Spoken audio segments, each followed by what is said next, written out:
日落时分，李商隐的心情不快乐，驾上车，登上古时的乐游庙。只见夕阳放射出迷人的余晖，夕阳是多么的璀璨。然而这一切美景将转瞬即逝，不久会被那夜幕所笼罩吞噬。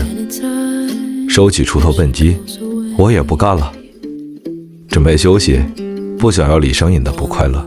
望向西边一抹云彩，享受着冬夜里床被的温暖。朗诵登乐游原，作者唐·李商隐。